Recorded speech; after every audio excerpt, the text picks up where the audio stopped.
Welcome to the FMCG Guys, the podcast that dives into the innovation, strategy, and trends shaping consumer goods and retail in Europe and beyond.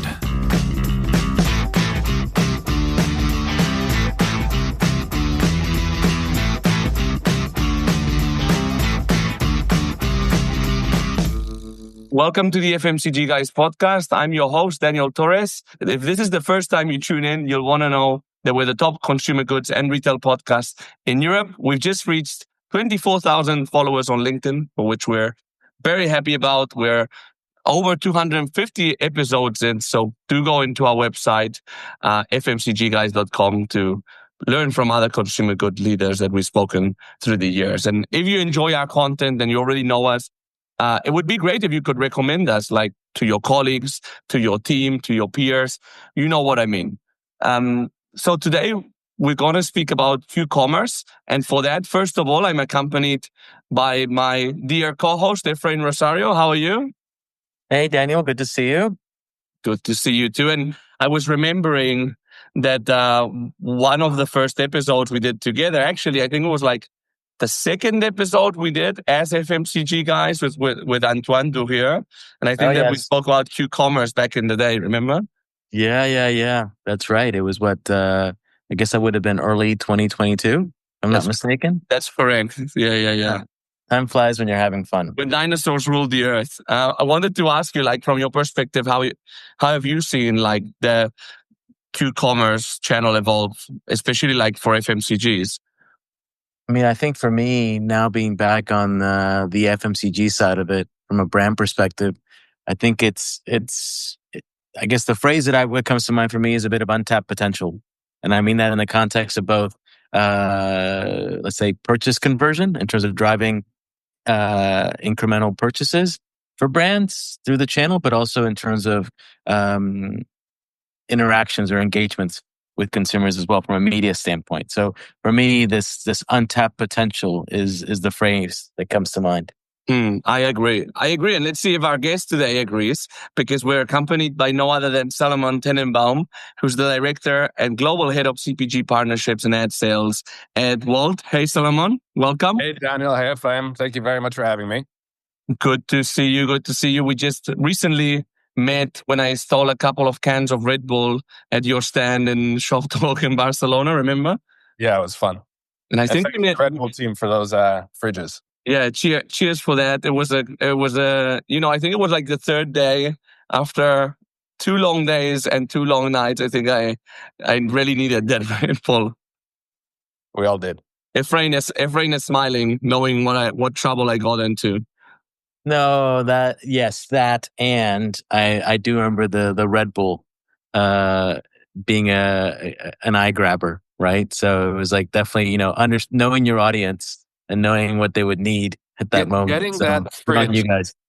And shout out to Elliot Gambut at Red Bull, who sweated a lot to make that happen. But getting that fridge into Shoptalk was one of the more difficult logistical challenges compared to some of the things we've been doing recently. Interesting. Very important when it comes to those beverages.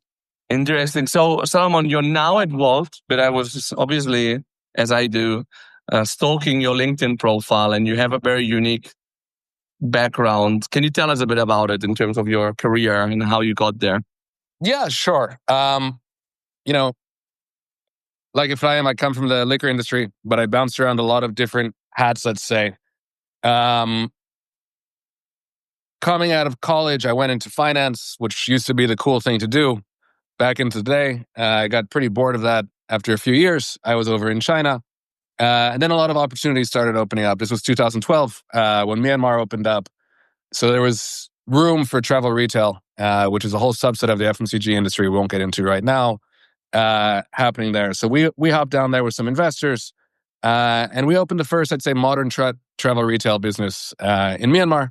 We were working with a few airports. We were working together also with some distribution into China. And that went really well, and then it went really bad.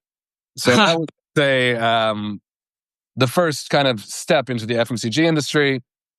Everything from stocking shelves to doing logistics. But what's interesting is there's some parallels with the travel retail channel and quick commerce in the sense that it provides the brands a huge amount of visibility. And especially if I'm from Diageo, you'll kind of know it. You're one of the most powerful players there, in that they looked at travel retail as beyond just the sales coming there. They really saw it as a way to connect to a specific audience. A much different audience than what we're doing at quick commerce, but definitely a specific audience of the premium traveler that we're going toward. So I did that for a while. Then I hopped back over to the US. I worked for Southern Glazers, which was an awesome experience. They are the largest beverage alcohol distributor in the world. So that informed a lot about what we're going to talk to today, about the basics.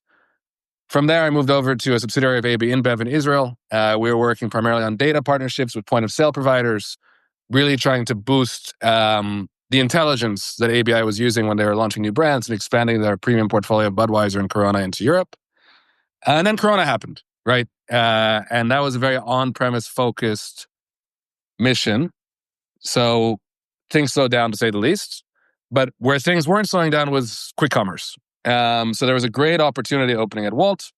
I jumped over and really started building what back then was essentially an enterprise account management function. Okay, providing the same customer service that we take a lot of pride in Wolt to individual consumers, but up to our partner brands. In the beginning, it was primarily Unilever and Coca-Cola that were really investing and really pushing the agenda on quick commerce 2021, 2022. And, thankfully that's expanded to, I'd say, all of the major CPG players. We have something to offer to all categories. So right now, I'm coming up to year 5 at Wolt. And yeah, as we said in the beginning, I pretty much help our CPG partners succeed on the platform. And, my background is in recruitment. We normally advise candidates, don't change too many things at once. Now, you destroyed that type of advice because every move that you took was extremely bold. I mean, from finance to running travel retail stores in Myanmar, then to go into the US to run an alcohol business. I mean, probably the most sensible movement you did was from Southern Glazers to AB InBev, but that was like pretty bold moves. Like how, I mean, probably your parents or your loved ones were telling you were crazy in every of those moves you made. Yeah, I would say that my parents were definitely traumatized, but they're over it now. So, you set the bar pretty low, and now I think they're quite happy. So with bold moves, I mean, look, when you're young, I think that's the time to experiment. I'm not young anymore, but I learned a lot. I gained a lot of, I think, and you're in recruitment, technical skills are table stakes, but we're recruiting a lot now at Wolt. And as we're recruiting positions, of course, you want somebody with the right skills and you want somebody with the right background. But I think the personal traits matter a lot, right? In Wolt, one of the things that we really look for is an ownership mindset. So a lot of those moves taught me that. It was good. I recommend any young person try to do similar bold things. I would say that the other side of the coin from crazy is brave. So I would almost say that you were being very brave rather than being crazy. So I kudos to you. And listening to you tell the story, I can see the narrative shaping up as to why you did what you did. So yeah, I respect that a lot. So Salomon, as somebody who now, after 5 years at Wolt and given all your other prior experience, has pretty extensive view in regards to the FMCG space. I'm just curious to get your perspective overall with regards to the current state of the sector with regards to FMCGs in terms of are there any particular trends at a macro level that you're seeing in terms of what, brands are being kind of putting more interest in with regards to how they're engaging either with retailers, with consumers, with partners or so forth? Or how they are not engaging as well. Yeah, sure. I mean, I think budgets are tighter, right? We're coming off what at the beginning of my journey at Wolt and even what I saw at the travel retail industry was kind of the go-go days. There's a lot of focus now on, are we getting the incremental consumer? Is our dollar producing an incremental dollar? And we'll get into it later, but that's very much into the whole discussion around retail media. But I think, as far as I see, brands are now smarter about getting returns. Okay, and the reason is we have the ability to do it, right? They have the technology to do that. Thankfully, we're not selling billboards anymore. We're doing something that the brands can actually see, okay, I'm investing X and I expect this investment to produce Y. So I'd say that's one general trend on focusing on the incrementality, both on the consumer level and on the investment level. That's a bit different from what I saw at the beginning of my career. Interesting. Yeah, no, I would say I think that makes a lot of sense, and it's definitely something that I'm seeing as well, kind of on the FMCG side with regards to, with these tighter budgets, it's the incrementality, but I think it's also the focus on execution as well in regards to obviously brand building continues to be very important, but it has to be almost like coupled with the execution in terms of like you said, ultimately, what is it delivering in terms of impact to the business? Yeah, and I think we're using different words. We're saying the same thing. Whenever I sit down with new or even kind of old CPG partners that we've been working with for a while, I see things as kind of two levers. It's simple. It's not that complicated. Execution, I call it distribution, and activation, right? On the distribution side, do you have the right products in the right place with the right content? Do you have the basics and the fundamentals down? Do you have the right pricing? And then moving on to the second level of activation. I think, if I and Daniel and I talked about it before, one of the things that could still be working a lot better is I think some people check the execution part, as you say, or the distribution part, as I call it, at the beginning, but then kind of forget about it because the activation is a bit more fun and there's a lot of measurement that happens there. But the execution is not easy, right? So it's something that if it's not done right and consistently, you don't have the right foundation to be able to do all of the retail media and all of the activations that you want to do and produce the returns and the incrementality that you respect. And yeah, for sure. And I think we'll later tie that into how possibilities to better execute and be more present. But let's go into Wolt. Can you tell us a bit about Wolt? Because I know that you have different brands under the Wolt umbrella. I'd be interested in knowing what markets you're in and Sure. a bit about the company in general. Wolt is a really special company. And actually we don't. We're one brand, Wolt. We were acquired in 2022 by DoorDash. That's the one. Sorry. So, The other way around. Exactly. So technically, we are the Wolt brand under the DoorDash umbrella. The way to think about that is we go with the DoorDash brand in our Anglo markets. So obviously the US, but Canada, Australia, New Zealand. And for now, Wolt is the expansion brand. So with Wolt, we're in 32 markets right now. If you think about Wolt and its strategy, and in quick commerce in general, you want to be the number one platform. You have to have a vision to be the number one. So Wolt comes from Finland, which is a small country, and being the number one platform in just Finland, it's not enough, right? So I think in the DNA of Wolt, expansion was always in the blood. For that reason, we expanded very quickly to what you might call the secondary markets of Europe. So the Nordics, the Baltics, Central and Southern Europe, the Mediterranean, the Near East, and then two exceptions to the rule, right? Like large markets that we see a real chance to gain market leadership were Germany and Japan. We continue to expand. We continue to grow. We just launched Bulgaria and a host of other smaller markets in Eastern Europe. And essentially where we find the opportunity, we think we've gotten kind of the flywheel right. And what's your role within Wolt? So as we were saying, everybody usually looks at Wolt and our competitors as a three-sided marketplace, right? And those three sides are going to be the merchants. The merchant can be a restaurant or a retailer, the end customer, and of course, the courier. In reality, we argue at Wolt that maybe we're a four-sided marketplace, and that fourth side is our valued CPG partners. And I think it can get lost in the mix, right? Because as a CPG partner, eventually your order is being executed through a merchant. My role is to really make that four-sided Wolt matter, to bring a lot of visibility, and to provide the incrementality and growth So in terms of, we've talked about it or we've delved into it a couple times now, but with regards to the total market of quick commerce, what's your view with regards to, how it has evolved actually over the last few years? Because as you said, it's kind of, if you go back to Daniel's comment at the beginning of the podcast, we talked about, doing one of our recordings early on in 2022 with somebody who was, at that point talking about how the quick commerce sector was getting ready to explode. And it did to some extent, but then we've kind of gone through some, let's say, peaks and valleys with regards to, there's been some consolidation. And now it looks like you said it's becoming a core part of the business for a lot of the partners you're talking about. Cool. Let me take a step back because quick commerce is a bit of a broad term. So let's talk about the business model for a second. Our mission at Wolt, in 2 words, maybe 3, is to empower local economies. Okay? We want to make cities better places to live.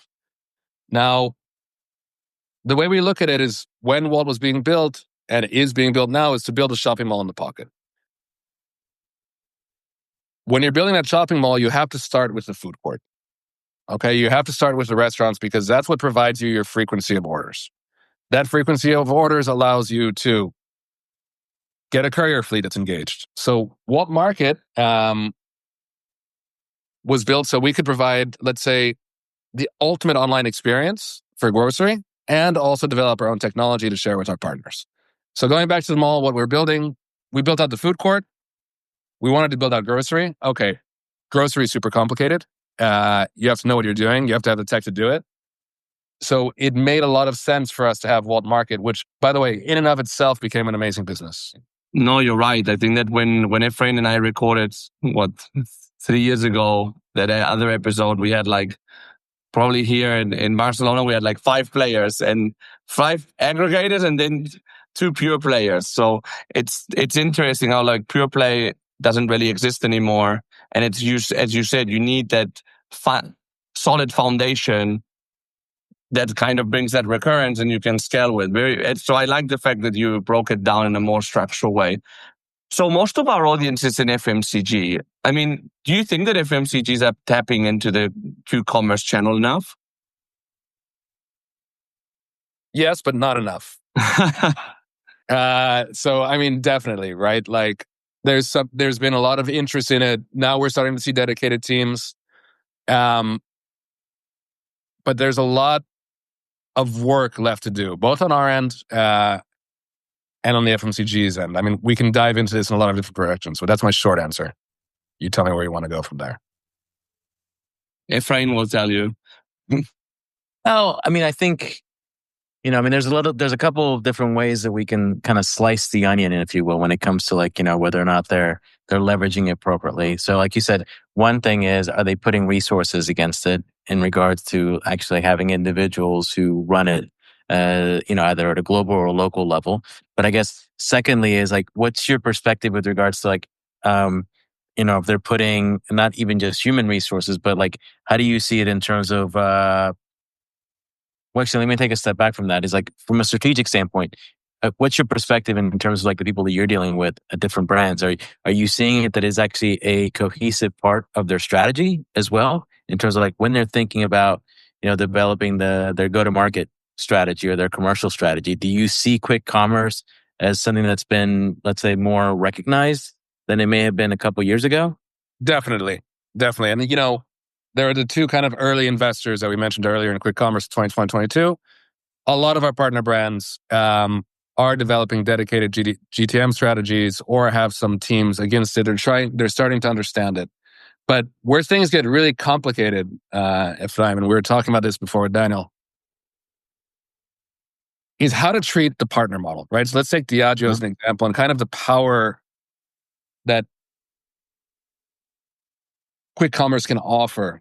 If you think about it, okay, so you have our dark store, you have Wolt Market, you have the partner grocers, but then a lot of markets would say you have all of the alcohol retailers as well, or a significant portion of them on the app.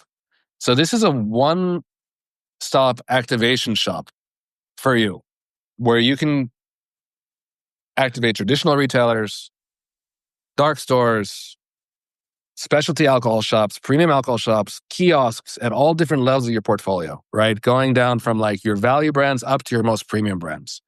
And I think alcohol is a good way to look at that, just because you do have a varied set of retailers and you do have a varied portfolio in terms of price positioning. In other categories, I'd say maybe it's a bit less complicated, but you can use similar logic to that. Mm-hmm. And nobody's gotten down to that level of granularity yet. Like, how do we, within quick commerce, really apportion our brand out to our portfolio to make sure we take advantage of each of these different nooks and crannies that exist in the aggregator model? Yeah. No, I agree. I mean, I think there's certainly more work to be done with regards to like taking kind of almost like a double click within quick commerce from a trade strategy perspective. 100%. The other thing that really comes to mind for me with this, and it's something that I've kind of been involved in a little bit with this channel, has been around data partnerships, right? And being able to really explore how we leverage all the data that you all have at your disposal in regards to shopper behavior as well. Because, and when you think about some of the markets that you operate in, let's call it shopper data as it is, or point of sale data, can be somewhat hard to get to. So to me, as I see it, quick commerce offers not just, like I said, an engagement and a conversion opportunity, but it's also that data insights opportunity as well. I'm a huge data nerd, and I'm really happy you gave me the opening. I didn't know that was going to occur. You're welcome. It's the FMCG Guys, the box of surprises. Look, we're talking about speed, right? But I think before I get into the details, think about speed of data. Usually when you're doing something, how long does it take you to get, results back from an execution you've done anywhere else? What's really cool is the fact that because we had to build our whole database to be able to understand what's happening with an order that's delivered in minutes, however many minutes those are, we have the results of that order within minutes, right? Seconds even. So really at Wolt, and I'm sure some other places, once you do something, I can tell you the next day, hey, you wanted to promote this brand, this portfolio, you wanted to do this promo.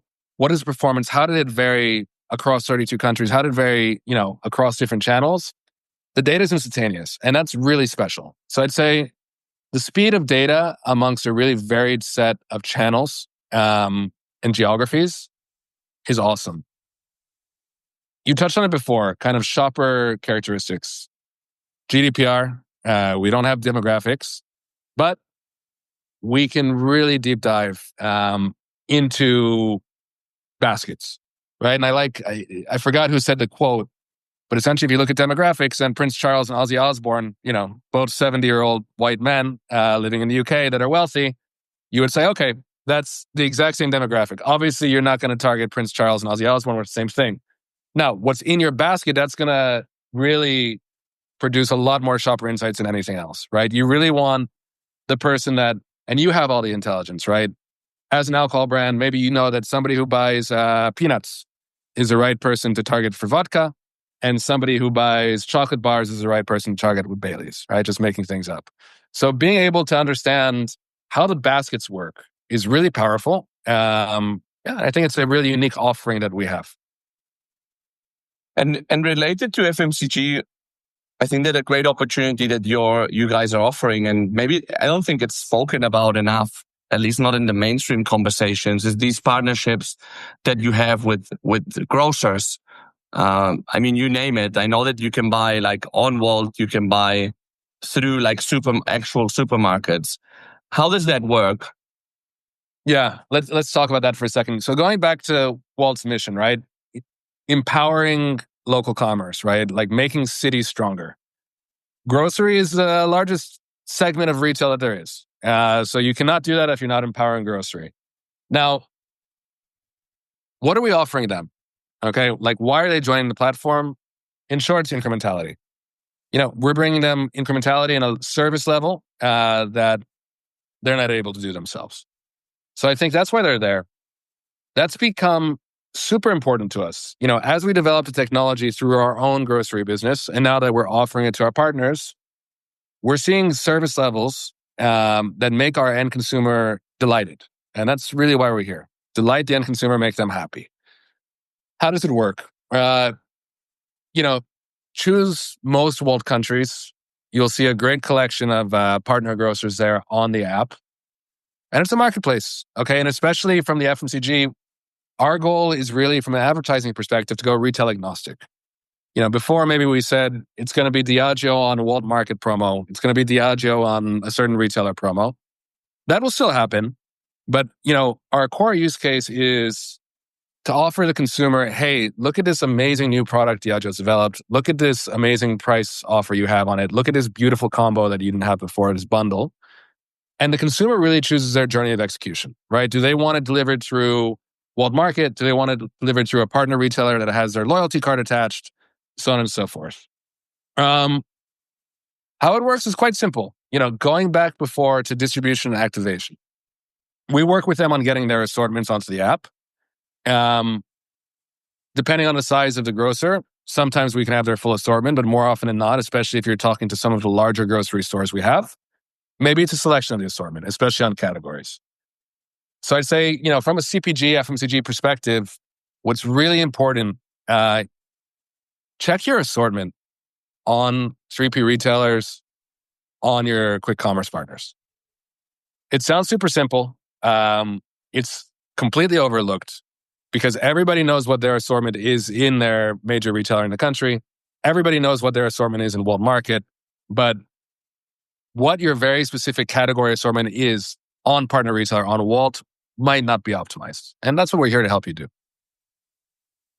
And why do you think that brands are not optimizing that assortment for? So they are, okay? We have a few really advanced partners in this respect that, again, going back to the data, saw the growth, saw how much partner retail on quick commerce is evolving. So you have to be very intentional, right? It's not something that happens automatically. We as Wolt don't have as much category insights as you do. So when we're setting up the alcohol category or the beer category or the ice cream category, and we have to make some choices, which SKUs do we put in there? Those choices are made by us, but they're not made by you. So I'd say I think it's forgotten, right? It's this piece that's super important that kind of falls through the cracks. Because you'll have a key account manager for 7-Eleven, and you'll have a key account manager for Wolt Market, but you also have a key account manager for the Grofa, let's say, Carrefour, who's monitoring the 7-Eleven, Carrefour, the Grofa sales on an app. Yeah. But I think there's something there with regards to, if I draw a parallel to another, let's call it somewhat of an emerging channel for FMCG brands, which is discounters. And I think anything that's new, I think sometimes, like you said, whether it be because they don't have the resource allocated to it in terms of being able to make those decisions that you're describing, Salomon, but also is just in terms of almost in some ways treading cautiously because they want to avoid, for example, if they see that channel as something that could be, it could have an adverse impact to their brand equity. I think there's a lot of reasons that people use to kind of rationalize why they may not want to think about, their SKU optimization in an emerging channel. That being said, what I really like, and this is not to draw us back into the data geek discussion, which we could have for hours, and Danny would probably kill me for. But, again, if it's anchored into the shopping mission and it's anchored into how this is actually being able to fulfill multiple shopping missions, then all of a sudden you do have to think about SKUs in a more expansive sort of way as opposed to little one-offs here and there. So I think it's a process, right? It's a journey. I think brands are getting there.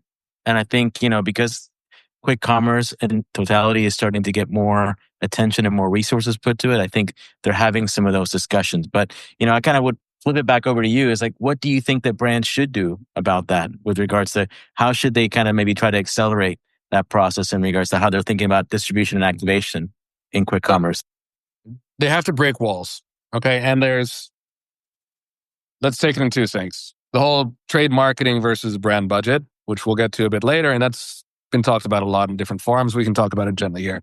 But even before that, back to my original point, let's say if I'm with Diageo, we have a top alcohol retailer, a top convenience store, a top grocer, and our dark store on Wolt, right? So technically from Diageo, that's going to be probably 4 different account managers, maybe 3, right? Maybe somebody's covering both convenience and alcohol retail, somebody's covering grocery, somebody's covering quick commerce. They don't talk to each other. And the guy who's covering, or the girl who's covering, the quick commerce that has trade terms with people that are buying and selling, it's very confusing for them how to deal with a retailer that's on Wolt, where they don't have trade terms with them, but it's still providing incrementality and a huge boost to their business. So I think the first part on the brand side is give somebody that mission. And it's really simple and it's really important, right? Because in one click, I can give you your assortment. It's public knowledge, right? I can give you your assortment on every retailer that's on the platform, and you can help us optimize it. It's not a hard mission, but you just have to have somebody that cares. That's on a distribution part. And yeah, it's an interesting one, no? Because it's really a distribution, because it's sales, direct sales, but it's also an activation play, no? Exactly. It's also an activation play. And that's where we're going to come to the second part, right? Because the brands know super well how to devote trade marketing budgets to specific retailers. They know very well how to do retail media kind of activations, more on, let's say, higher up the funnel. But where we're coming now with this commerce is, okay, you have both, right? You have to make sure that you have the right SKUs and the right assortment, and of course the right content, so that your activation is going to fly. But the person that has the media budget maybe doesn't care about that part on the trade marketing. And the person on the trade marketing side is looking at very different KPIs from the person on the media side, like as far as awareness consideration. So I think having one owner that can combine those different threads within the CPGs, just being able to bring everybody into the same room has been super helpful for us, right? Literally, we've done that with our CPG partners. Like, look, I know this sounds complicated because everybody's talking about their own thread of ownership. But if you get everybody in one room and kind of bang their heads for 20 minutes, then they see, oh, wow, it's actually super simple and something that we need to solve. Yeah, I was going to ask you, how do you help FMCGs understand? It's literally been that way. Like, let us, help us help you. And that's been, we've had to understand, okay, this is how internal budgets work in our CPG partners. This is how internal ownership works based on a different key account management.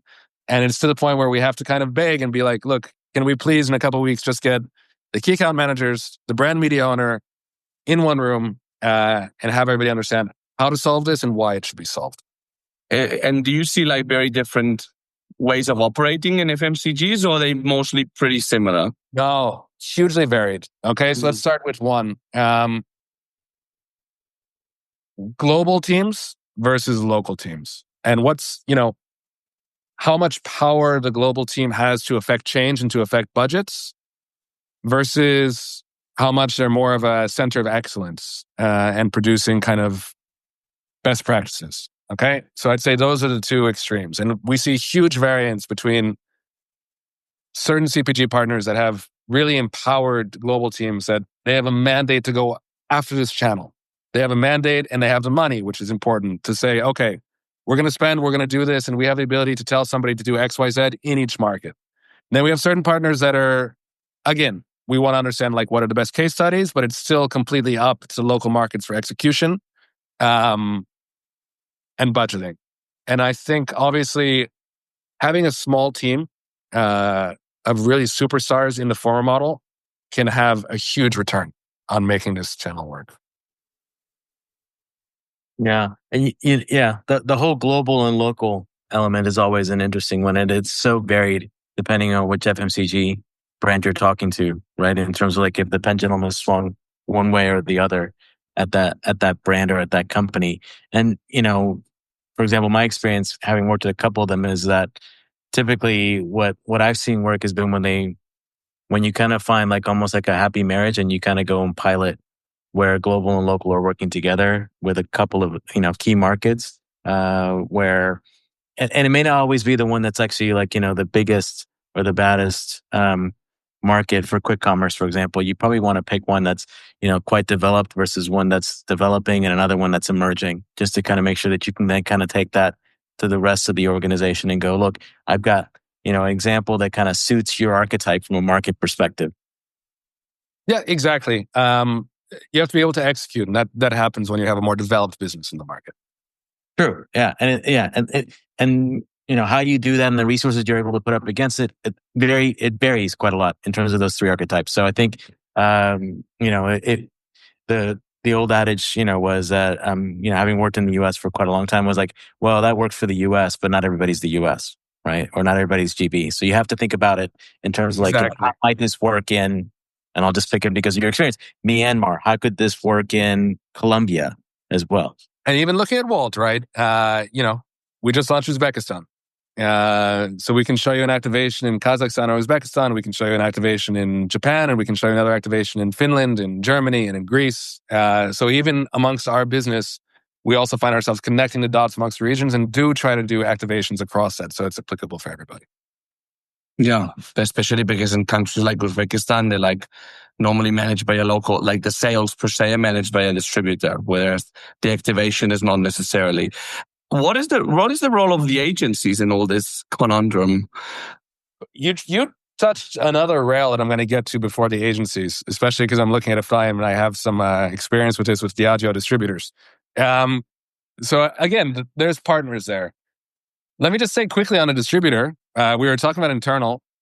It gets even more complicated when you have a franchise or a distributor partner, and depending who's doing all of the activations. And you really have to make sure that they are prioritizing your brand within that channel, right? Forget all of the internal politics, but having that be a mission, and honestly, having that be part of their trade agreements, be part of their bonus, having that be part of their KPIs is the only way things will move with distributors. Because if you just ask them nicely, they don't care too much. The agencies is different. The agencies care. The agencies really are developing their own retail media practice. The agencies are really seeing this channel as a unique way to both get all of the measurement that they're used to from the social media giants, all of those hardcore metrics, in-flight optimization, but at the end of the day, connect it to a sale, right? So the agencies play a huge role here in being able to translate, again, because there's always that internal war in our CPG partners between the trade marketing budget and the brand budgets. So the agencies play a huge role in being able to bridge that gap and really show that, okay, this is how the awareness budget that you're doing is actually driving to the right audience. And I can prove to you that dollar is happening because at the end of the day, you're talking to a platform that produces a conversion. Yeah. I mean, you are preaching to the choir on these things. I think that, and I'm sure I'm not alone. I'm sure there's other folks in the audience at some of these brands who are living and breathing some of these same challenges you're describing. And I to me, at the end of the day, when you talk about, like you said, agencies that can kind of bridge between brand marketing budgets and trade marketing budgets, I think there's a select few who kind of get it, and they're worth their weight in gold at the end of the day because of that. Salomon, we could talk for hours with regards to everything that you've mentioned here in terms of like data, but also, like you said, how do you really kind of move this forward, and how do you really take full advantage into that untapped potential of the quick commerce channel? So this has been great, and I'm sure that a lot of the folks in our audience have found this as fruitful as well. We have one final question for you, and this is a question that we ask all of our guests, and it asks you to go into your time machine, and if you go back in time to when you were first starting your career, and you give young Salomon one piece of advice based on everything you've learned over the years, what would it be? Do the hardest thing that you can do. Optimize for difficulty early in your career, because that sets a pain threshold that will stay with you for the rest of your life. So if you do something really hard and really challenging that takes a lot of effort in your early days, then you've reset your brain into what real difficulty is. So that's what I would say. Do something hard. Well, I think, finance, and I know it's a very tough world, and opening a travel retail in Myanmar can't be easy either. So I think you practiced what you preach now. So, yeah, sure. So that's good. Ephraim, do you want to do quickly the key takeaways from the conversation? Yeah, absolutely. I mean, like I said, I think there's a lot of nuggets in here in terms of what folks from brands as well as retailers can take away from it. So for me, I kind of go back to one of the things you mentioned early on, Salomon, around incrementality, and really thinking about, how the volatile environment that brands and retailers are operating in today has really driven leaders in those companies to have to think about, is what I'm doing driving any sort of incremental value, right? And is it driving incremental value for the consumer? Is it driving incremental value for my brand? Is it driving incremental value for my partner retailer as well? So that is something that I think a lot of people can relate to in terms of the current situation we're in.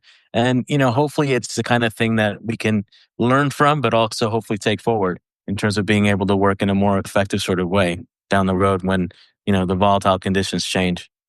I also liked how we talked about, and I think that was like a constant in the conversation, like differentiating distribution / execution and activation in FMCG, because it's really like that arm, like the sales arm and the marketing arm, which structurally I think makes a lot of sense to separate. But as we're seeing that they need to I don't know if merge, but the conversation. They need to talk to each other. They need to talk to each other, basically, yeah. Without making it pretty in any way, they just need to talk to each other. Yeah. And I would say, we didn't really touch on activation as much as we touched on distribution. So like I said, that could be a podcast in and of itself in regards to how do you actually do activation in quick commerce the right way. And I would love to pick your brain on that from what you've seen working with the best and brightest in the FMCG world. Yeah, but I think also like the type of basket that you would buy, even if it's through a supermarket on Q-commerce, would be different to what you would buy on the retailer's website, so to speak. So it makes sense to optimize your portfolio and what you show the consumer on the Q-commerce website, because it's going to be different, no? Yeah, it's going to be different. Do you want to cover it now? Yeah, let's go for it, for sure. Go for it. Cool. So I think, look, you took some of the words out of my mouth, Daniel. And one is to realize, what are you trying to do, right? Like, are you trying to just boost conversion? Are you trying to build some brand awareness? What audience are you trying to go after? So you said it perfectly, like be intentional and create a unique strategy for these platforms that is not the same strategy that you have for bricks and clicks. It's not the same strategy that you have in store. Okay, we're really different. So let's start with that, understanding that. Second, and that's why I spent really the first part of this talk, and I wanted to, is the best ones understand that the activation's only going to work if the fundamentals are there. What are the fundamentals? Do I have the right assortment in all of the retailers that I'm, putting this beautiful sponsored display, sending them to? Do I have the right pricing? Have I created a bundle that makes sense for the consumers on the app? So I would say, like, usually what happens is you set that up once and you forget. But really, for each activation to go in there and say, okay, I'm activating this portfolio, are the fundamentals right first? If the fundamentals right, the activation is going to fly. Even with something that's not, that special. You can have the most beautiful, the most clever activation in the world, but if you're out of stock and you don't have the right SKUs and the right partners, then you're not going to get the ROAS that you want. So I'd say that's one. Going toward the activation standpoint, we're touching a bunch of different sites on the funnel. I think one of the more exciting acquisitions, if you guys want to check out, is DoorDash acquiring Symbiosis. I really recommend everybody looking into that, and you'll understand quickly how we're viewing activation, right? I mean, we're a local commerce company that acquired an offsite retail media solution. It's not something that you would think obvious. And that's how serious we're taking these things. So when you get into the activation, there's a lot of different touch points, right? Do I want to use Wolt's audience as a seed audience of people that I know are highly engaged consumers on social media? Because a lot of people are starting their shopping journeys on social media. So we can help you, again, with these kind of solutions, make your social media advertising more targeted. So think about it with that. Okay, now you have your social media ad. What's the flow? They're coming onto the app. They're coming onto a sponsored display. That sponsored display is then going to lead to a sponsored product of some sort. Is that sponsored product in the category? Is it in the checkout? Is it on a carousel separately? When should you use these different missions? So I'd say, I'm talking a lot, which I don't like to do, but two takeaways. One, make sure the fundamentals are good.